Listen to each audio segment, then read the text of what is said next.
దేవుని యొక్క మహాకృపను బట్టి మరొకసారి దేవుని నామాలు మీ అందరికి వందనం చెల్లిస్తున్నాం. దేవుని స్తుతించి గణపరిచి ఆరాధించాము. దేవుని యొక్క పరిశుద్ధమైన శరీరంలోనూ పవిత్రమైన రక్తంలోనూ పాలపంపు పొందే సమయం మనకు ఆసన్నమైంది.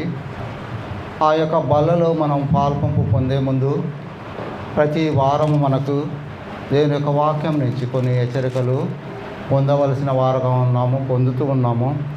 ఆ విధంగా మనల్ని మనం సరిచేసుకుంటూ దేవుని యొక్క బల్లలో పాల్పంపులు పొందడానికి దేవుడు మనం సిద్ధపరుస్తూ వచ్చిన విధానాన్ని బట్టి దేవునికి వందనాలు చెల్లించుకుంటూ ఈ దినం మనం బలవర్తమానం కొరకు 2 కొరింథీయులకు రాసిన పత్రిక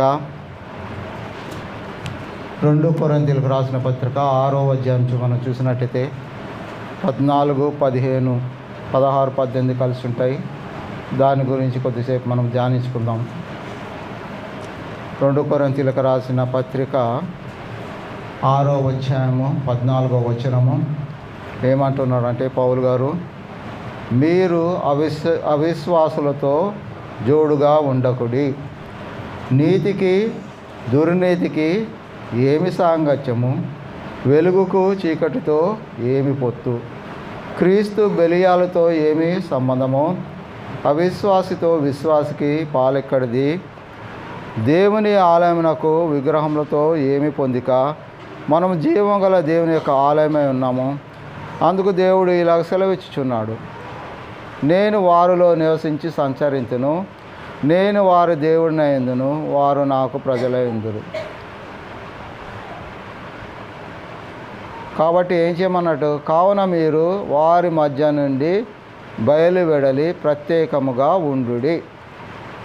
ఇక్కడ మనం చూసినట్టయితే అపోస్తలుడైన పౌలు కొరింథీ సంఘానికి మొట్టమొదటిగా ఒక లేఖ రాశాడు. అది మొదటి కొరింథీ పత్రిక. రాసి తర్వాత 2వ కొరింథీ పత్రికలో ఇది రాయడానికి కారణం ఏంటంటే, ఇక్కడ మనం గమనించినట్లయితే ఏమంటున్నాడు, దుష్టత్వము నుంచి వేరుగా జీవించండి. ఎందుకంటే వేర్పాటు జీవితాన్ని దేవుడు మీకు అనుగ్రహించాడు. కాబట్టి ఈ విషయాలు మనము చదువుతూ వచ్చినాం. ఆ విషయాలు గమనించడానికి, ధ్యానించడానికి దేవుని యొక్క సహాయం కొరకు మనం ప్రార్థన చేసుకొని ముందుకెళ్దాం.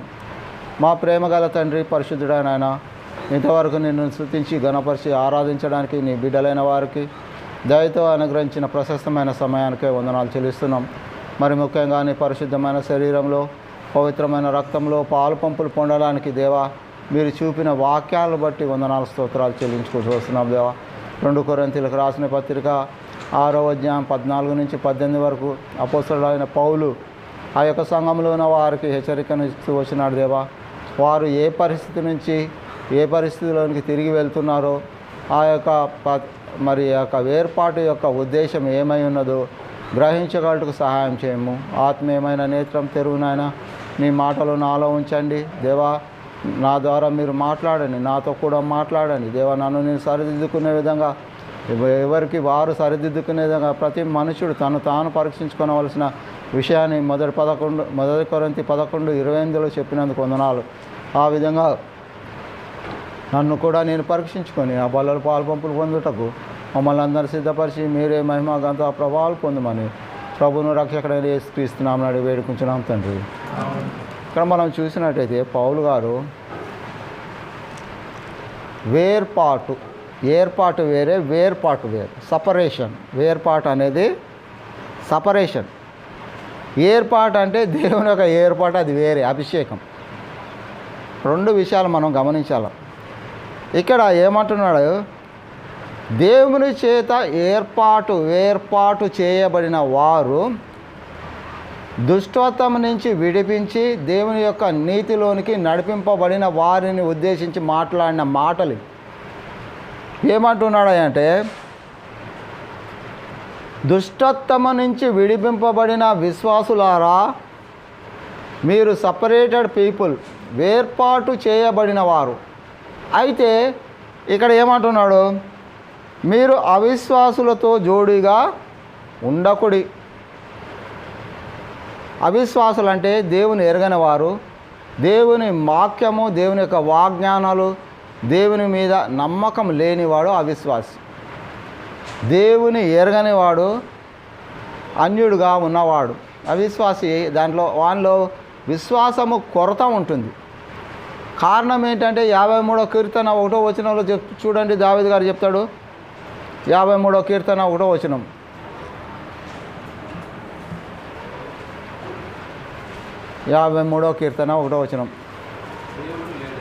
దేవుడు లేడని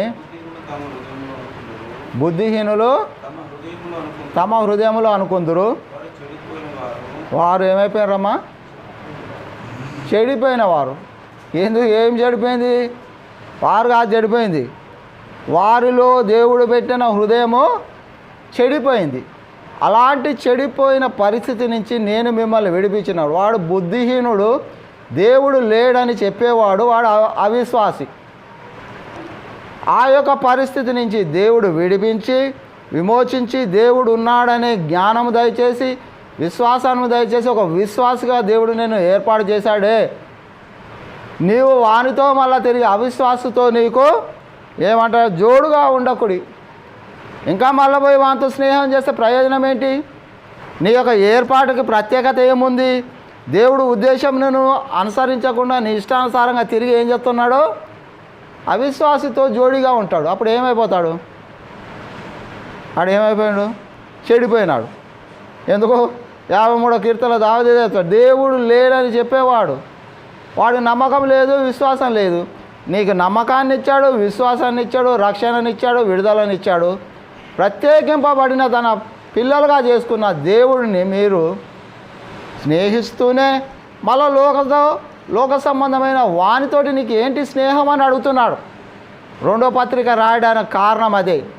మొదటిసారి వెళ్ళినప్పుడు ఆయన హెచ్చరించినప్పుడు 1 కొరింథీ 11వ అధ్యాయంలో చెప్పినవన్నీ హెచ్చరిస్తూ వచ్చినాడు. అయినప్పటికీ ఆయనకు తెలిసిన సమాచారం ప్రకారం ఎలాగుందంట, ప్రత్యేకింపబడిన వారు తిరిగి మందిరం బయటికి రాగానే ఏం చేస్తున్నారు? అవిశ్వాసులతో జోడి కట్టడం. అంటే నాగలు దున్నడానికి 2 ఎద్దులు ఉంటేనే దున్నుతుంది. అది ఒక ఎద్దు దున్నుతుందమ్మా? దున్నదు కదా. ఆ చెడిపోయిన భూమిని సారవంతంగా చేయడానికి ఆడొక్కడే మిగిలిండు అవిశ్వాసి. దాన్ని సారవంతం చేయడానికి మనం కూడా వానితోటి కలిస్తే సాతాను యొక్క విత్తనాలు విత్తడానికి మనం వానికి సహకరించిన వారుగా ఉంటాం. కాబట్టి ఏమంటున్నాడు? వాడితో మీకేమి జోడిరా భయ్? నువ్వు విశ్వాసం అయితే విశ్వాసంతో జోడి కట్టు, విశ్వాసము అనే విత్తనాన్ని విత్తు, అది ఫలించడానికి దేవుని నీరు కట్టుమని అడుగు. అది 30 అంతలు 60 అంతలు 100 అంతలు ఫలిస్తుంది. దాని యొక్క ఫలము గొప్పది.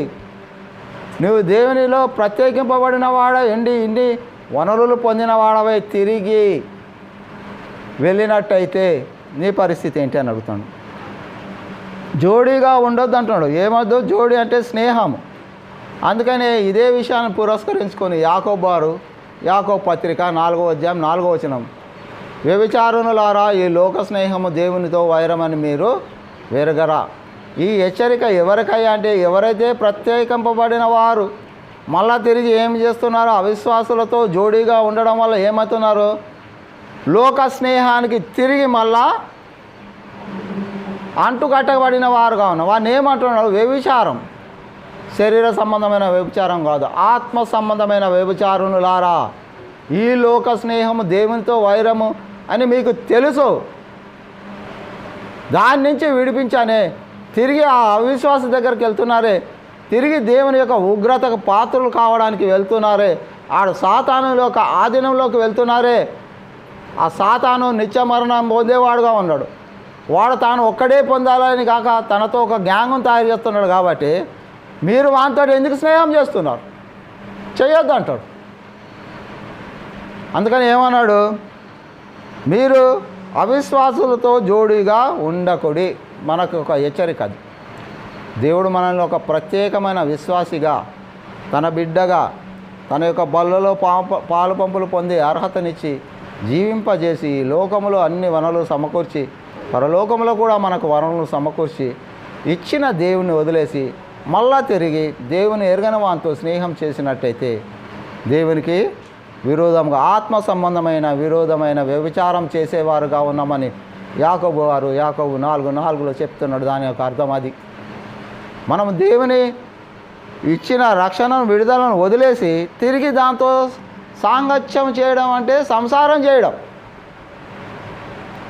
ఆత్మ సంబంధమైన సాంగత్యము, సంసారం, భార్యాభర్తలు ఏ విధంగా సంసారం చేస్తారో ఆ విధంగా సాంగత్యం అంటే కలిసిమెలిసి ఉండడం.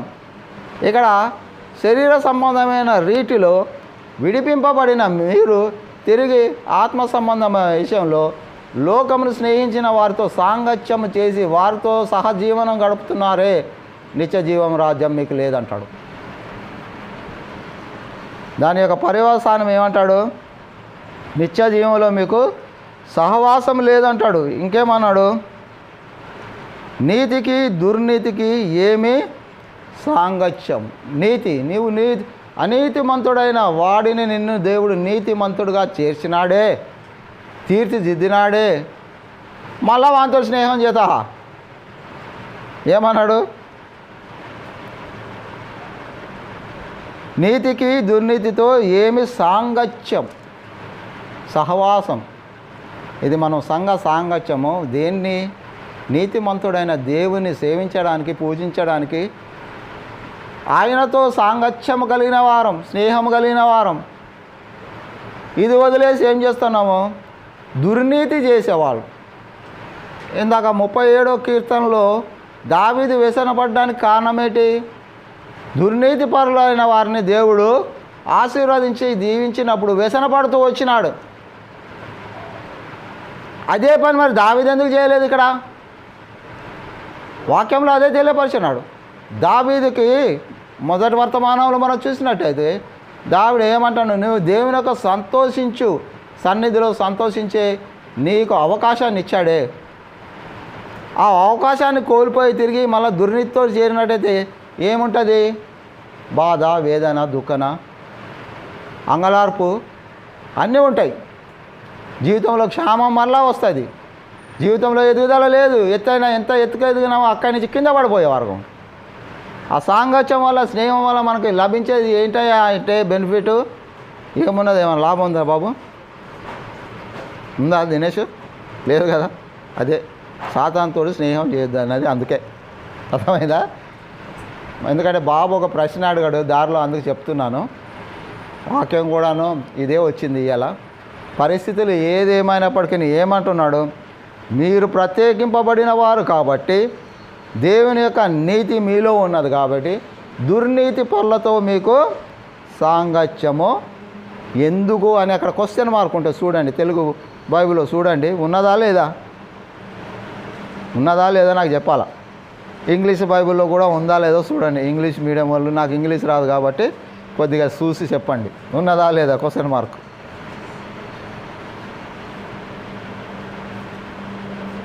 రెఫరెన్సా? ఎక్కడ చదువుతున్నాం రా? 2 కొరింథీయులకు రాసిన పత్రిక 6వ అధ్యాయం 14వ వచనము, 15వ వచనము, 14వ వచనంలోనే చూడండి. ఉందామ్మా? నీ దాంట్లో ఉందా? ఆ ప్రశ్న ఎవరికి? విన్న వాళ్ళందరికీ. అప్పుడు వాళ్ళకి, ఇప్పుడు మనకి. అర్థమైందా? ఒకవేళ దేవుడు మన అనీతిమంతులని నీతిమంతులుగా చేసినప్పుడు ఆ అనీతిమంతులతో మనం తిరిగి సాంగత్యము చేయొద్దు. చేసినట్టయితే దేవునికి విరోధంగా వైరం తెచ్చుకున్న వాళ్ళమని ఆ యాకోబు చెప్పింది కరెక్ట్గా నిలవేస్తాం. ఇంకేమంటున్నాడు? వెలుగుకు చీకటితో ఏమీ పొత్తు. ఇప్పుడు నీకు మంచిగా అర్థమయ్యేటట్టు చెప్తా. వెలుగుకి చీకటితో ఏమీ పొత్తు. ఇదే 2 కొరింథీయులకు రాసిన పత్రిక 4వ అధ్యాయం 4వ వచనం చదవండి. తర్వాత 5వ వచనం కూడా చదవండి. 2 కొరింథీయులకు రాసిన పత్రిక 4వ అధ్యాయం 4వ వచనం.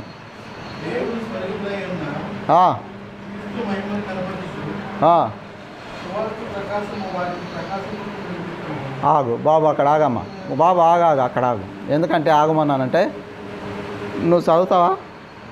చదువు గట్టిగా చదువురా బాబు, నాకు చూడు అసలుకి వినపడదు. చదువు. దేవుని స్వరూపమైన క్రీస్తు మహిమ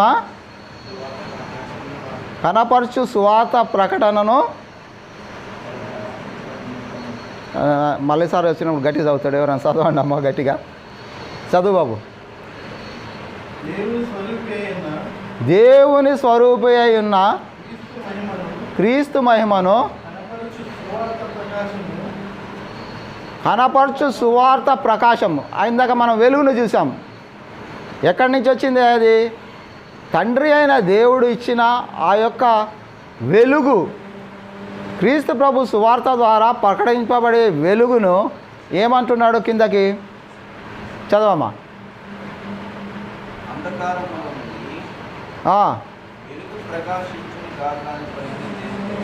ఏమన్నాడు దేవుడు? ఆ సువార్తలు ఏముంది?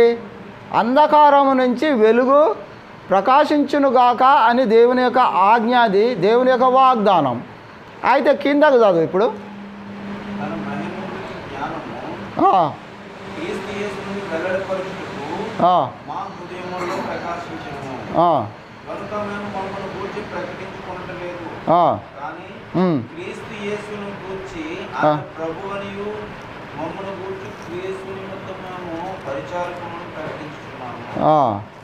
ఈ అంధకారమైన పరిస్థితి కలగజేసేది ఎవరు? సాతాను. వెలుగునిచ్చేది ఎవరు? క్రీస్తు ప్రభు. ప్రకాశింపజేయడానికి, మన చీకటి జీవితాన్ని విడిపించి ప్రకాశించే, మొదటి వర్తమానంలో అదే చూసినాం, ప్రకాశింపజేసే జీవితం. చీకటిలో ఉంటే మనం కనబడం. మనం వెలుగు సంబంధం కాబట్టి వెలుగులో జీవిస్తాము, వెలుగుని ఇతరులకు పంచేవారుగా ఉంటాం. కాబట్టి ఏం చేస్తాం? మనము వెలుగుని ప్రచారపరుస్తాము. ఆ వెలుగు ఎక్కడి నుంచి వచ్చింది? క్రీస్తు ప్రభు ఇచ్చింది. అది తన ప్రజలైన వారికి మనోనేత్రములకు గుడ్డితనం కలుగజేశాడు. అది అర్థం చేసుకోకుండా సాతాను ఏం చేసిందంట? విశ్వాసుల యొక్క హృదయానికి, మనోనేత్రానికి గుడ్డితనం కలుగజేసింది. ఆత్మకు గుడ్డితనం ఉంటే దేవుని ఎట్లా చూస్తాం? ఆత్మీయమైన నేత్రం తెరవబడ్డది దేవుని చేసినాం పొద్దున్న. మళ్ళీ ఇక్కడ ఈ స్నేహం వల్ల ఏమైపోయింది? ఆత్మీయమైన గుడ్డితనంలోనికి వెళ్ళిపోయినాం. నీకు వెలుగు సంబంధులుగా చేసిన దేవుడిని విడిచిపెట్టి నువ్వు వెలుగుతో, ఇక్కడ అదే అంటున్నావు, వెలుగుకు చీకటితో ఏమి పొత్తు? మళ్ళా చీకటిలో పొత్తులోకి వెళ్ళిపోయినావంటే నీ ఆత్మ ఏమైపోయింది? వెలుగే ఆత్మ ఏమైపోయింది? చీకటిలోనికి వెళ్ళిపోతుంది. జాగ్రత్త సుమి అంటుంది. మన యొక్క మనోనేత్రానికి దేవుని యొక్క జ్ఞానాన్ని, వెలుగుని మనకు కనపరచకుండా సాతాను అడ్డగించి ప్రతి ఒక్క విశ్వాసి యొక్క ఆత్మకి, మనోనేత్రానికి గుడ్డితనం కలగజేస్తుంది. వెలుగైన దేవుని చూడాలంటే వెలుగులోనే చూడగలుగుతాం. గుడ్డితనం కలగజేస్తే ఏమవుతావు? పాత పరిస్థితికి వెళ్ళిపోతాం. అందుకనే నేను ప్రత్యేకింపబడిన వాడివి, దేవుని యొక్క వెలుగులో నివసించేవాడివి, వాడు గుడితనం కలగజేసే వాని దగ్గర మళ్ళీ ఎందుకు వెళ్తున్నాం? అది ప్రశ్న. అర్థమైందా? వెళ్ళమంట వెళ్దామా వద్దా? అది ఆలోచించుకోండి. మనం పరీక్షించుకోవాలి. అది దేవుడు ఒక వెలుగునిచ్చాడు. సపరేటెడ్ పీపుల్ అంటాడు. ప్రత్యేకింపబడిన వారు, వేర్పాటు చేయబడినవాడు. ఏర్పాటు వేరే, వేర్పాటు వేరే. ప్రత్యేకింపబడిన జనాంగంలో మీరు చేర్చబడినారే. ప్రతిష్ఠిత జనములైన నా జనాంగమా, ప్రత్యేకింపబడిన జనాంగమా. వాళ్ళకి చెప్తున్నాడు, అవిశ్వాసులతో మీరు జోడీగా ఉండకూడి. నీతికి దుర్నీతికి ఏమి సాంగత్యం? నిజమే మరి, నీతికి దుర్నీతికి ఏమి సాంగత్యం అంటాడు. ఏమి సాంగత్యము? యోహాను సువార్త చూద్దాంప, 14వ అధ్యాయము 23వ వచనం చూడండి.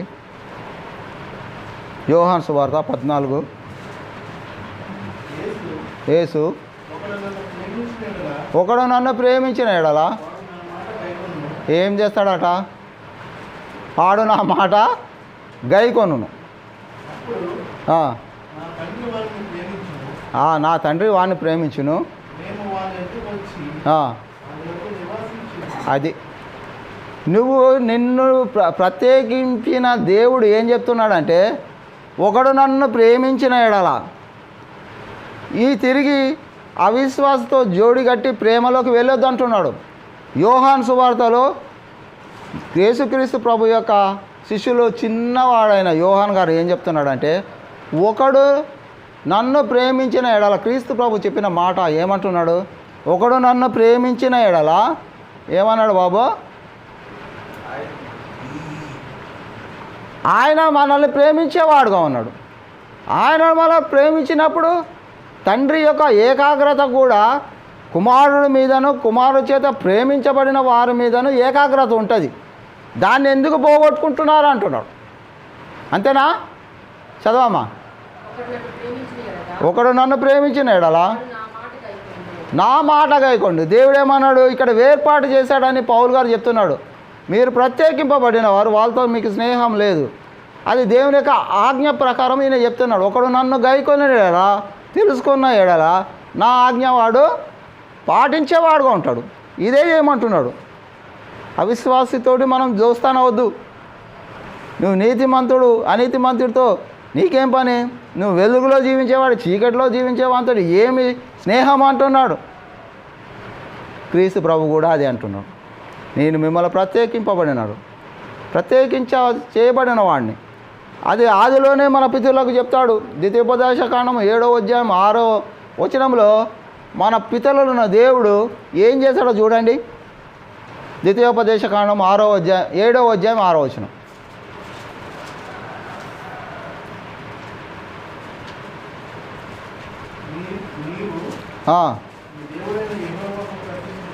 ఏమైపోయింది? ప్రత్యేకింపబడిన వారు ఎవరంట? ప్రతిష్ఠింపబడిన జనాంగం.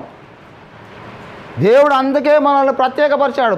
మన పితరులతో చెప్పిన మాటని అపోస్తలుడైన పౌలు గారు పాత నిబంధన యావత్తు రీసెర్చ్ చేసి ఆ యొక్క సత్యాన్ని ఇక్కడ కొరింథీ సంఘానికి చెప్తున్నాడు. తన యొక్క జీవితంలో అనుభవాన్ని కూడా చెప్తున్నాడు.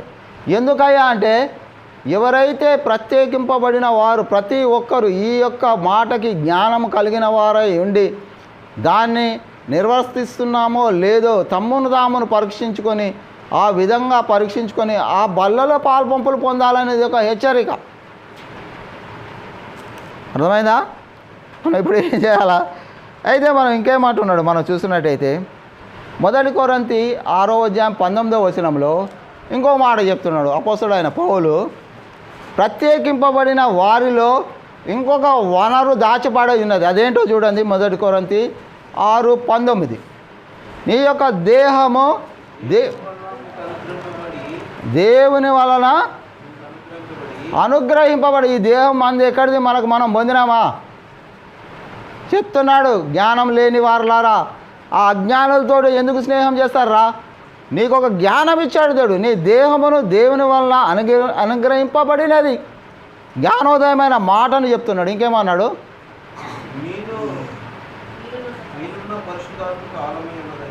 మీలో ఉన్న పరిశుద్ధాత్మకి మన యొక్క హృదయములో దేవుని యొక్క ఆలయమై ఉన్నది. మీరు ఎరగరా? మీరు మీ సొత్తు కాదు, నేను ఏర్పాటు చేసుకున్నాను, నేను ప్రత్యేకించాను. విలువ పెట్టి కొన్నాడు. ఏంటి ఆ విలువ? శిలువలో దాను కార్చిన రక్తము, క్రయము అంటే క్రయధనము, విల కట్టిన వాడుగా ఉన్నాడు. పాప విమోచన మిమ్మల్ని విడిపించిన వాడు మీరు ఇంకా అప్పటి నుంచి విడిపింపబడిన దగ్గర నుంచి మీరు మీ సొత్తు కాదు, ప్రత్యేకింపబడినాను, నా ప్రజలు అంటున్నాడు. అది అక్కడ దాచబడి ఉన్న మర్మం ఏంటి? దేవుని చేత విడిపింపబడిన తర్వాత ఏమన్నాడు? మీరు విలువ పెట్టి కొనబడిన వారు అంటాడు. ఏంటి ఆ విలువ? శిలువ కార్యం. మనకై యేసు మరణించే మన పాపముల కొరకే నిత్య జీవమునిచ్చుటకే సాక్షుండు సజీవుడాయే. యెషయా 53వ అధ్యాయము నెరవేర్పు అది. మనకై యేసు మరణించాడు. తనకై ఏమి తప్పులు లేవు, దోషాలు లేవు, వ్యసనాలు లేవు, ఏ పాపము లేదు. నాలో పాపం ఉందని ఎవడైనా నిరూపించగలడా అని 2024 సంవత్సరాల క్రితము యేసుక్రీస్తు ప్రభు ఈ లోకంలో జీవించినప్పుడు ఒక ప్రశ్న వేశాడు. ఈ రోజుకి ఎవడు సమాధానం చెప్పలేకపోతున్నాడు, చెప్పలేడు కూడా. అంత నీతి న్యాయంతో జీవించిన దేవుడు, అంత పరిశుద్ధతతో పవిత్రతతో జీవించిన వాడు, జననమో పరిశుద్ధంగా, మరణమో పరిశుద్ధంగా, పునరుద్ధానం కూడా పరిశుద్ధంగా లేచి ఆ యొక్క పునరుద్ధాన శక్తిలో మనల్ని ప్రత్యేకించుకున్న దేవుడు అడుగుతున్నాడు ప్రశ్న. మీరు సొంతం కాదురా బాబు, ఎప్పుడైతే లోకంలో ఉన్నంతసేపు మనం సొంతమే, సాతాను సొంతమే. ఎప్పుడైతే దేవుడు మనల్ని రక్షణ విడుదల ఇచ్చాడో అప్పుడు ఏమనం, క్రయము చెట్టి నేను కొన్నాను, మీరు నా సొత్తు అంటాడు. మీరు ఆ సాతాను సొత్తు కాదు, తొత్తు కాదు, సొత్తు తొత్తు అంటే వాడు చెప్పినట్టే నడవడానికి ఇప్పుడు నడవదు. కాబట్టి ఏమన్నాడు, విలువ పెట్టి కొనబడిన వారు మీ యొక్క దేహంలో నా ఆలయం ఉంచాలని అనుకుంటున్నాడు. దేవుడు మీకు ఇచ్చిన ఆ యొక్క శరీరాన్ని, ఆలయాన్ని దేవుని మహిమపరచమంటున్నాడు. ఆ అవకాశాన్ని దేవుడు మనకి ఇచ్చింది ఎందుకయ్యా అంటే తనను మన యొక్క ఆలయంలో ఉంచుకోవడానికి. మన ఆలయాన్ని, మన శరీరంలో ఉన్న ఆలయాన్ని దేవుడు అంతవరకు ఉన్న సాతాన్ని తీసివేసి ప్రత్యేకించుకొని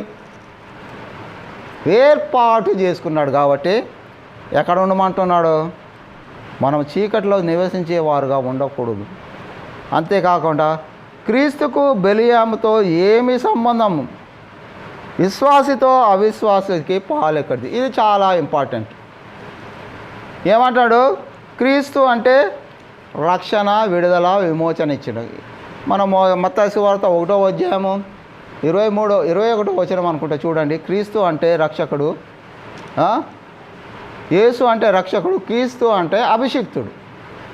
మనని రక్షించడానికి, అభిషేకించడానికి శక్తిగల దేవుడిని ఆయనకి బిలియాం అంటే సాతాన్. ఏమంటాడు, క్రీస్తునకు బిలియాముతో ఏమి సంబంధం, అసలు ఏమైనా సంబంధం ఉందా? క్రీస్తు ప్రభు ఏం చేస్తున్నాడు, రక్షణ, విడుదల, విమోచన ఇచ్చి నిత్య జీవాన్ని ఇచ్చేని మనల్ని విడిపించి ప్రత్యేకపరుచుకున్నాడు. చూసా, విడిపించి ఇది చేస్తున్నాడు, రక్షించి. బిలియాం ఏం చేస్తున్నాడు, ఆ రక్షించిన భక్షిస్తాడు, తినేస్తున్నాడు అన్నమాట. సాతాను ఏం చేస్తుంది, భక్షిస్తుందంట. ఎవరిని భక్షిస్తుంది? 1 పేతురు పత్రికలో 5వ అధ్యాయం 8వ వచనంలో పేతురు గారు చెప్తాడు, సాతాను గర్జించు సింహము వలె ఎవరిని మింగుదునా అని ఎదురు చూస్తుందంట. ఎవరిని మింగదు. ఎందుకంటే తక్కిన వాళ్ళంతా వాన ఆధీనంలోనే ఉన్నారు. కాబట్టి ఎవరైతే ఈ దేవుని చేత ఏర్పాటు చేయబడిన వాళ్ళు హద్దులు చెప్తున్నాడు దేవుడు పౌలు ద్వారా. ఈ బౌండరీ లైన్ దాటితే ఏమవుతుంది స్కోరు? క్రికెట్లో తెలుస్తుంది కదా, 4 రన్లు ఇస్తారు. అలా డైరెక్ట్గా బయటకు కొడితే ఎంతరా బాబు? 6. అన్ని శిక్షలు ఉంటాయి మనకి. మనం ఈయన ఆచరించి మనం ఏదో వాడు లడ్డు బౌలింగ్ వేసాడని కొట్టినాం అనుకో, ఎక్కడ పోతాం? 4 అంతలు 6 అంతలు శిక్షకి. ఎందుకంటే ఈ జనరేషన్ అంతా క్రికెట్ పిచ్చోళ్ళు కాబట్టి, నెట్ పిచ్చోళ్ళు కాబట్టి వాళ్ళకి అర్థమయ్యేలాగా చెప్తున్నా. అర్థమైందా? అది క్రీస్తు ఎవరు? మనకు రక్షణనిచ్చి, విడుదలనిచ్చి, నిత్య జీవం ఇచ్చేవాడు. వారిని భక్షించేవాడు బిలియాం అంటే సాతాన్. అందుకే ఏమంటున్నాడు, క్రీస్తునకు బెలియాముతో ఏమి సంబంధము, అవిశ్వాసితో విశ్వాసికి పాలెక్కడిది. అవిశ్వాసికి ఎక్కడికి వెళ్ళిపోతాడు? నిత్య నరకంలోనికి వెళ్ళిపోతాడు. అక్కడ 37వ కీర్తనలో మనం చూసినట్టయితే చివరి వచనం చదవండి అమ్మా. ఉదయం చదివిన దాంట్లో 37వ కీర్తన. యెహోవా మనకు సహాయుడై వారిని రక్షించును.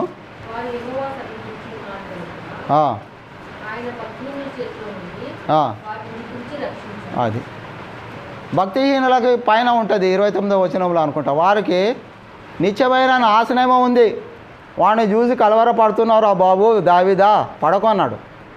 అదే విషయాన్ని ఇక్కడ 2వ వర్తమానంలో కూడా పౌలు గారు గుర్తు చేస్తున్నాడు. నువ్వు దేవుని చేత ప్రత్యేకింపబడిన వాడు అభివృద్ధి చెందని 1వ వర్తమానం ప్రకారం నీవు ఆత్మసంబంధమైన అభివృద్ధిని దేవుడు ఇస్తున్నాడే. నీకు నిత్యరాజ్యం వనులు చూసామే, అవన్నీ అనుగ్రహిస్తూ వచ్చినాడే దేవుడు. అలాంటి దేవునికి నీవు బిలియాముతో కలిపి సంబంధం ఉందని చెప్పడానికి నీకేమైనా అర్హత ఉందా? ప్రత్యేకమైన ఏదన్నా విషయం ఉంటే చూపిమని అడుగుతున్నాడు పౌలు గారు. చూపించగలుగుతామా? ఈయన విడుదల, విమోచన, నిత్యజీవం ఇచ్చాడు. ఇచ్చినోడు ఈడేం చేస్తున్నాడు? భక్షిస్తున్నాడు. ఎందుకు భక్షిస్తున్నాడు? ఎప్పుడైనా ఇప్పుడు దావీదు ఏ విధంగా వ్యసన పడుతూ దేవుని యొక్క సన్నిధిలో మొరపెట్టాడు. ఆయన దేవుని యొక్క సన్నిధి పోకుండా నేను ఇంత నీతిమంతుడిగా బతుకున్నాను, ఎంత దేవుని హృదయానుసారిగా ఉన్నాడు, నాకు లేదు గొప్పతనం, నాకు ఈ లోకంలో ఉన్నతమైన స్థానం లేదు అని అలిగి పక్కకి వెళ్ళిపోయింది, దేవుని సన్నిధిలో నుంచి పక్కకి వెళ్ళిపోయాడు అనుకో, అప్పుడు సాతాను దావీదును కూడా లాగేసేవాడు. ఆయన చేయలేదు కాబట్టి బతికిపోయినాడు. మనం కూడా ఏం చేయాలి? ఇప్పుడు మనకు ఏమైనా ఇబ్బంది బాధ అన్నా కూడాను దేవుని యొక్క సన్నిధిలోనే మనము ఆయన యొక్క ప్రార్థన చేసినట్టయితే ఆయన నీ హృదయ వాంఛలను తీరుస్తాడంటారు 37:5. అదే హృదయ వాంఛ ఏమై ఉంటుంది? సపరేట్ చేయబడిన వారికి దేవునితో నిత్యం ఉండాలి, ఆయనతో ఉండాలి, ఆయన దర్శనంలో ఉండాలి, యుగ యుగములు ఆయన యొక్క సన్నిధిలో నిత్యం ఆయన స్తుతించుతూ గణపరుస్తూ నిత్య జీవాన్ని గడిపేవారుగా ఉండాలని మనో అభిలాష, కోరిక, హృదయ వాంఛ దేవుడు ఏం చేస్తాడంట? తీరుస్తాడు. వీడేం చేస్తాడు? వీనికే నిత్య జీవం లేదు సాతానికి. వీడు ఎక్కడ పోతాడు? అగ్ని ఆరదు, పురుగు సావదు. ఈ టీం మొత్తం, ఈ క్రికెట్ టీం అంతా ఎక్కడ పోద్ది? ఆర్పడానికి ఎవడు లేడు. దావీదుకు అంగలార్పుని దేవుడు ఆర్పాడు, నాట్యంగా చేశాడు. ఈ అంగలార్పుని ఆర్పడానికి ఏమని తరం కాదు. దావీదు అంగలార్పుని దేవుడు వాక్యం అనే ఫైర్ ఇంజన్ ద్వారా అంగలార్చి నాట్యంగా చేశాడు. ఇక్కడ వీడు చేసే నాట్యము అంగలార్పుగా మార్చబడుతుంది సాతానుతో ఉన్నోడికి. అలాంటి వానికి దేవునికి పోలిక ఏంటి అని అడుగుతుంది. అది సత్యమా? ఆలోచించండి.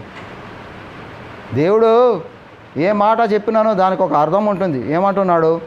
వానికి దీనికి సంబంధం ఏంటి అంటాడు. మనం చూసినట్టయితే 15వ వచనం చదవండి ఒకసారి. అదే క్రీస్తుకు బిలియాముకు సంబంధం ఏమి అని అడుగుతూ వస్తున్నాడు. ఆ యొక్క ప్రశ్నకు మన యొక్క సమాధానం ఏంటి? మన నిర్ణయం ఏంటి? క్రీస్తుని బిలియాముని ఏకంగా చూస్తామా ఈ బలలో ప్రవేశించే ముందు? లేక ప్రత్యేకింపబడిన వారుగా ఉంటామా? మనల్ని పరీక్షించుకోమని దాని యొక్క అర్థం అది. ఇంకా ఎన్నో విపరీతమైన అర్థాలు ఉన్నాయి. దానిని మనం చూడగలిగితే సమయం సరిపోదు. ఎందుకంటే ఈ దినము వేరే వేరే కార్యక్రమాలు ఉన్నాయి మీకు అందరికీ. అందువల్ల తొందరగా ముగిస్తాను. ఎందుకంటే మరి సంఘంలో ఉన్న ఒక వ్యక్తి కోల్పోయినప్పుడు వాళ్ళకి వెళ్ళి చూసి ఆదరిస్తే వాళ్ళు కూడా కొద్దిగా ఏదో తృప్తిగా ఉంటుంది. కాబట్టి ఏమంటున్నాడు? క్రీస్తుకి బిలియాముకి ఏంటి సంబంధం అంటున్నాడు. సంబంధం ఏంటి? ఏముండదు. క్రీస్తుకు ఉండే సంబంధము క్రైస్తవుడికి ఉంటుంది. బిలియాముతో ఉండే సంబంధము సాతానులో జీవించే వారికి ఉంటుంది. రెండే స్టేజ్లు అక్కడ. ఏ స్టేజ్లో బస్సు ఎక్కుతారో ఎక్కండి, ఏ స్టేజ్లో దిగుతారో దిగండి, మీ ఇష్టం. మన యొక్క జీవితము ఒక ప్రయాణం. ఈ లోకంలో శరీర సంబంధమైన ప్రయాణం ఉంటుంది, ఆత్మ సంబంధమైన ప్రయాణం ఎప్పుడు ప్రారంభమవుతుంది అంటే దేవుని చేత విమోచింపబడినప్పుడు, పరిశుద్ధాత్మ చేత నింపబడినప్పుడు, ఆత్మ సంబంధమైన ప్రయాణంలో ప్రయాణిస్తున్నప్పుడు ఈ వ్యత్యాసాన్ని గమనించమంటాం.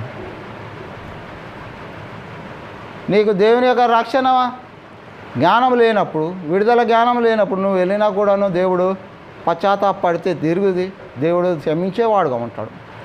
అతిక్రమంలో దాచిపెట్టువాడు వర్ధిల్లడని సామెతలు 28:13 సొలొమోను అని చెప్పాడు. దాన్ని ఒప్పుకొని విడిచిపెట్టేవాడు దేవుని యొక్క కనికరాన్ని పొందుతాడు. కనికరం అంటే పొందలేని దాన్ని, కృప కూడా అదే పొందేదానిగా. అతిక్రమంలో ఒప్పుకొనటం వల్ల దాచిపెట్టడం వల్ల ఏమవుతుంది? నిత్యమైన నాశనానికి వెళ్తావు. ఒప్పుకొని విడిచిపెట్టినాడు కాబట్టి దేవుడు ఏమైనాడు? నిత్య జీవాన్ని పొందినాడు. అదే నీకు నాకు వర్తిస్తుంది. దాచిపెట్టుకోవడం వల్ల ప్రయోజనం ఏంటి? ఎక్కడ ఉంటుంది? అది మనలోనే దాగి ఉంటుంది. మనం అనుకుంటాము ఎవడు చూస్తానులే అని అంటే ఎవడు చూడకపోవచ్చు. కుటుంబంలో తల్లిదండ్రులు మనం గమనించకపోవచ్చు, భార్య భర్తను భర్త భార్యను గమనించకపోవచ్చు. అయితే అందరి యొక్క హృదయాలను పరిశోధించే దేవుడు ఒకడు ఉన్నాడు. ఏ విధంగా పరిశీలిస్తాడో తెలుసా? ఒకని ప్రవర్తన బట్టి, వాడి యొక్క క్రియాఫలాలను బట్టి ప్రతి వానికి వాని క్రియల చొప్పున ఫలమిచ్చే దేవుడు, హృదయములను పరిశోధించే దేవుడను నేనే అని యెహోవా ఉన్నానని ఇర్మీయా గ్రంథం 17వ అధ్యాయం 10వ వచనం చెప్తాడు. అర్థమైందా? మనం సృష్టించిన దేవుడు మనం పెట్టిన పార్ట్స్ ఎక్కడున్నాయో ఆయనకు తెలుసు. నువ్వు ఇంట్లో ఏదో నీకు బాగా అవసరమైంది, ప్రియమైంది ఒక వస్తువు దాచిపెట్టేస్తావు. ఎందుకు? ఇంట్లో ఎవరికి దొరకొద్దని. దేవుడు ఆ ప్రియమైన వస్తువును మనం హృదయంలో పెట్టాడు. దేవుడే ప్రియమైన వ్యక్తిగా మనం హృదయంలో మనం దాచుకొని రానుంటే మనము ఆ హృదయంలో ఆయన దాచిపెట్టుకుంటే ఆయన నడిపింపులో నడుస్తాం, లేకపోతే బిర్యానీలో నడుస్తాం. అది వ్యత్యాసం. ఏది కావాలో కోరుకోమంటున్నాడు. నిర్ణయం మీకే వదిలేస్తున్నాను అంటున్నాడు దేవుడు. మీ ఇష్టానుసారంగా జీవించండి, పర్వాలేదు, నేనే ఏమనను. మీరు ఏది కోరుకుంటారో మీకు దేవుడు స్వేచ్ఛనిచ్చిన వాడుగా ఉన్నాడు. కాబట్టి ఏమంటున్నాడు?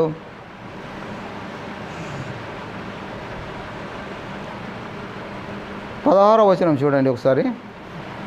మీరు దేవుని ఆలయమునకు విగ్రహములతో ఏమి సంబంధం? పొందిక. మనము జీవం గల దేవుని ఆలయమై ఉన్నాము, అందుకు దేవుడు ఇలా సెలవిస్తున్నాడు. అది ఇందాక మనం చూసింది 1 కొరింథీ 6:19లో జీవం గల దేవుని యొక్క ఆలయమై ఉన్నారు కాబట్టి నేను వారిలో నివసింతును. దేవుని మన యొక్క హృదయంలో నివసింపజేయడానికి దేవుడు మనం ప్రత్యేకపరిచిన జనాంగంగా ఆయనలో మనల్ని చేర్చుకున్నప్పుడు ఆయనను మనము హృదయంలో చేర్చుకోవాలి. అర్థమైందా? ఏమంటాడు? నేను వారిలో నివసించేదను. దేవుడు మనలో నివసించడానికే మనల్ని ప్రత్యేకపరుచుకున్నాడంట. సాతాను నివసించడానికి కాదు, మనల్ని ప్రత్యేకపరుచుకున్నాడు. ఏమంటున్నాడు? నేను వారికి దేవుడు, మనలో నివసించి మనకు దేవుడయ్యాయి. ఏ దేవుడై? మనం సృష్టించిన దేవుడు, రక్షించిన దేవుడు, విడుదలనిచ్చిన దేవుడు, నిత్య జీవాన్ని ఇవ్వబోయే దేవుడై ఉండి నేను వారికి దేవుడనై ఉంటాను. ఎవరికి? ఎవరైతే ప్రత్యేకింపబడిన వారుగా ఉన్నారో వారందరికీ. ఇంకేం కావాలయ్యా మనకి? లాస్ట్ కావాల్సింది ఏంటి? మనం ఈ లోకం వదిలిన తర్వాత ప్రతి ఒక్కడు దేవుని యొక్క సింహాసనం, న్యాయసింహాసనం ముందు నిలబడాల్సిన వాళ్ళమే. కావున మీరు వారి మధ్య నుండి బయలువెడి ప్రత్యేకించుకొనిడి. ఇది హెచ్చరిక. ఇన్ని చేసినానే ఫైనల్గా ఏంటి? నేను నీలో నివసించడానికి ఇష్టపడుతున్నాను, నీకు దేవుడునై ఉంటాను ఇక్కడ జీవించినంత తర్వాత జీవితంలో కూడా నేనే నీకు దేవుడుగా ఉంటాను పరలోకమందు. కాబట్టి మీరు ఈ లోకములో ప్రత్యేకింపబడిన వారుగా ఉన్నారు కాబట్టి వారి మధ్య నుంచి వెల్లుడి. అది దావీదు గారు 1 కీర్తన 1వ వచనంలో చెప్పిండు. ఏమని? ప్రత్యేకింపబడిన వారు ఎలాగుండు? దుష్టుల ఆలోచన చొప్పున నడవక, పాపుల మార్గంలో నిలవక, అపహాసకులు కూర్చుండి చోట కూర్చుండక, 2వ వచనం యెహోవా ధర్మశాస్త్రములు ఆనందించి దివారాత్రులు ధ్యానించేవాడు ఆ ధన్యత ఇచ్చాడే. అమ్మ ముందేం చెప్పిండు? దుష్టుడా ఆలోచన. దుష్టుడేవుడు? సాతాను. వాడు ఏం చెప్తాడు? అరే నువ్వు మందిరం పోతానా? ఇవాళ పోవద్దురా, ఇంత చిప్పు పెట్టిన కదా, అదే వాడు వెళ్ళనేవాడు. వాడు ఆలోచన ఏంటి? దేవుని యొక్క సహవాసాన్ని ఈ యొక్క వ్యక్తి ఎవడైతే దేవుని హృదయంలో ఉంచుకున్నాడో వారిని హృదయంలో నుంచి దేవుని దగ్గర నుంచి వాడిని సపరేట్ చేయాలని ఆలోచన. అందుకనే దావీదు ముందే చెప్పాడు, దుష్టుల ఆలోచన చొప్పున. దుష్టుడు ఎవడంటే సాతాను. వాడి యొక్క ఆలోచన చొప్పున నడవక, పాపులు నడిచే మార్గం ఎక్కడికి పోతుంది? నిత్య నాశనానికి తీసుకెళ్తుంది. కాబట్టి you people are separated, don't walk in the sin way. పాపం అనే మార్గంలో మీరు ప్రయాణించకడి. అక్కడ నిత్య నాశనానికి పోకండి, నిత్య జీవానికి ఇచ్చే మార్గాన్ని దేవుడు నీకు ఇస్తూ వచ్చినాడు. ఆ విధమైన రీతిలో దేవుడు ఆదిలోనే ఇశ్రాయేలు ప్రజలను విడిపించినప్పుడు కూడాను వాళ్ళు ఈ విధమైన పరిస్థితుల్లో దేవుని వదిలేసి మళ్ళా విగ్రహారాధన చేస్తున్నప్పుడు యాకోబు అదే అన్నాడు, వ్యభిచారులారా మిమ్మల్ని విడిపించిన దేవుని మర్చినారు. ఐగుప్తులో 430 సంవత్సరాలు చెరలో ఉన్న దేవుణ్ణి విడిపించిన దేవుని మర్చి దూడల్ని కృత్యములు అంటే చేయితో చేయబడిన కర్ర, చెక్కుడు విగ్రహాలు, పోత విగ్రహాలు పూజించి దేవునికి కోపం తీసుకొచ్చినారు. అది నిత్యమైన నాశనాన్ని తీసుకుపోతుంది. నిత్యమైన జీవాన్ని, నిత్యమైన నాశనాన్ని 2 మార్గాలు మేము ముందుంచుతాను అంటాడు. ద్వితీయోపదేశకాండము 32వ అధ్యాయం 15వ వచనం, 30వ అధ్యాయం 15వ వచనంలో ఉంటుంది. ఇదిగో చూడుము, ఇశ్రాయేలీలు మీ ముందు 2 మార్గాలను ఉంచినాను. ఒకటి నిత్య జీవానికి వెళ్తుంది, ఒకటి నిత్య నాశనానికి వెళ్తుంది. ఏ మార్గంలో వెళ్ళాలో మీ ఇష్టం. ఇప్పుడు కూడా మనకదే చెప్తున్నాడు. దేవుడు ఎవరిని బలవంత పెట్టాడు, తన వాక్యము ద్వారా హెచ్చరిస్తాడు. సరిచేయడానికి దేవుడు ఇష్టపడతాడు. విన్నారా, మంచి ఫలితం పొందుతాం. వినలేదా, నాశనం అయిపోతాం. ఏది మనకి అవసరమో ఆలోచించుకుందాం. ఆ విధంగా మనలో మనం సరి చేసుకొని, తప్పులు చేయనోడు ఎవడు లేడు. మానవులకి సహజంగా సులువుగా చిక్కులు పెట్టే పాపాల గురించి హెబ్రీ పత్రికలో ఇదే అపోస్తలుడైన పౌలు 12వ అధ్యాయం చెప్తాడు. సులువుగా చిక్కులు పెడతాయంట పాపాలు. ఎంత సులువుగా చిక్కు పెడుతుందంటే ఆ మూల నుంచి ఈ మూలకు వచ్చేసరికి గుడికి రాకుండా చేస్తుంది. ఈ మూల ఉందా, తిరుగుతామా, గుడికి వద్దామని వస్తాం. ఆ మధ్యలో ఒక సాధారణ ఒక ముక్కుకి గాలం వేస్తాడంట, ఎర్ర పెడతాడు. చేపలు పట్టాలంటే ఏం చేయాలా కదా, వాడు ఇక్కడ ఏం పెడుతున్నాడు, పాపాన్ని ఎర్ర చేస్తాడు. వచ్చేవారికి ముక్కుకి గాలం వేసి లాగుతాడు. ఇది హబక్కూకు ప్రవక్త ద్వారా క్రీస్తు పూర్వం 750 సంవత్సరాల క్రితమే హబక్కూకు ప్రవక్త ద్వారా 1వ అధ్యాయం 15, 16, 17లో చెప్తాడు. దాంట్లో మనం ఇరికిపోతాం. వాటి నుంచి విడిపింపబడాలంటే యోహాను సువార్త, యోహాను పత్రిక 1వ అధ్యాయం 9వ వచనంలో మన పాపములు మనం ఒప్పుకున్నట్టయితే ఆయన నమ్మదగిన వాడు, నీతిమంతుడు, మన యొక్క పాపములన్నిటి నుంచి మనల్ని విడిపించి, ప్రతి ఒక్క దుర్నీతి నుంచి మనల్ని విడిపించి నీతిమంతులుగా చేస్తాడు. ఇక్కడ మనం ఏం చేయాలి? రక్షింపబడిన వారు మరి ఇంతకుముందు బలలో పాలు పొందినప్పుడు బాగానే ఉన్నారు. ఈ 7 రోజుల కాలంలో సులువుగా చిక్కులు పెట్టు పాపము ఫ్రాక్షన్ ఆఫ్ సెకండ్లో ఒక పరిశుద్ధమైన హృదయాన్ని అపవిత్రంగా మార్చే ఆ యొక్క శక్తులు 7 × 24 గంటలు. ఎన్ని గంటలు రా బాబు, ఏరా? వారానికి 7 రోజులు, రోజుకి 24 గంటలు. ఎంత ఇది? నాకు చదువు రాదనంటే మీరు అట్లా అయిపోతే ఎట్లారా? అందాజు మీద చెప్పొచ్చు కదరా. 7 × 25 168 గంటలు. సులువుగా చిక్కు పెట్టే పాపము టైం ఎంత రిక్వైర్మెంట్ ఉంది? Fraction of seconds. ఆ 148 గంటలు, 68 గంటల్ని మనం ఫ్రాక్షన్లోకి మారిస్తే ఎన్నిసార్లు పడిపోవచ్చు? అర్థమైందా? లెక్కలు వస్తానా? ఇది ఆత్మ సంబంధమైన లెక్కలు. ఆ విధమైన పరిస్థితి నుంచి కాపాడండి. పడిపోతారు ప్రతి ఒక్కడు. అయితే ఏం చేయాలంట?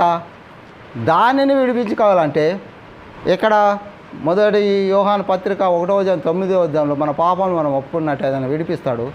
విడిపింపబడినప్పుడు మళ్ళా తిరిగి అదే హెబ్రీయులకు రాసిన పత్రిక 12వ అధ్యాయం మొదటి 2 వచనాల విశ్వాసమునకు కర్తయు దాన్ని కొనసాగింపు వాడైన యేసు వైపు చూసి మన యొక్క జీవితమైన పందపు రంగంలో ముందుకు పరిగెట్టేవారుగా ఉండాలి. ఆ జీవ కిరీటాన్ని పొందాలి. అర్థమైందా? ఇప్పుడు మనం ఏం చేయాలా? పొరపాటు చేయనోడు ఎవరు లేదు, చేస్తున్నారు కాబట్టి ఒప్పుకోవాలి. అయ్యా నిజమే, పోయిన వారము నీ బలలో పాలు పొందినాను. నువ్వు ఎవరికి బాహాటంగా చెప్పని అవసరం లేదు, బాహాటంగా ఒప్పుకోవాల్సిన అవసరం లేదు. దేవుని యొక్క సన్నిధిలో ఇక్కడ మనల్ని మనం పరీక్షించుకోమని దేవుడు సమయం ఇచ్చాడు. అయ్యా ఈ వాక్యంలో నీవు నన్ను ఏర్పరచుకొని ప్రత్యేకించిన వాడవనై ఉన్నప్పటికీ పోయిన వారం నుంచి ఈ వారానికి ఇన్నిసార్లు తప్పిపోయినాయా? నిజమే, నన్ను క్షమించు. నీ బల్లలో పాలు పొందాలంటే అర్హత కావాలి. ఆ యోగ్యత దయచేసి నన్ను ఆశీర్వదించి దీవించమని మనము దేవుని యొక్క బల్లలోనికి వెళ్ళే ముందు ఎవరైతే తప్పిదాలు ఏం చేశారో వాళ్ళకే తెలుస్తుంది. ఒకని హృదయంలో దాచబడి ఉన్న రహస్యాలు ఆ హృదయానికే తెలుస్తాయి. అంతేనా? చెప్తే కానీ తెలియదు. అంతేనా? నీ హృదయంలో ఏదో దాచుకున్నావు. ఆ జరిగే చెప్తే తెలుస్తుంది, చెప్పకపోతే దానికి ఏమైనా తెలుస్తుందా? ఆడేదో దాచుకున్నాడు, నీకంటే పెద్ద సీక్రెట్ దాచాడు, ఆడు చెప్పలేదు అనుకో, నీకు తెలుస్తుందా? ఈ రెండింటికి ఆయన తెలుసుకున్న ఆయన పైన ఉన్నాడు, ఆయన చూస్తాడు, ఆయన తీర్పిస్తాడని జాగ్రత్త పడి ఆ హృదయంలో దాచబడి ఉన్న పాపాన్ని ఆయన ముందే ఒప్పుకొని విడిచిపోయింది. అప్పుడు యోగ్యత ఇస్తాడు, ఆ బలలో పాలు పంపుతుంది.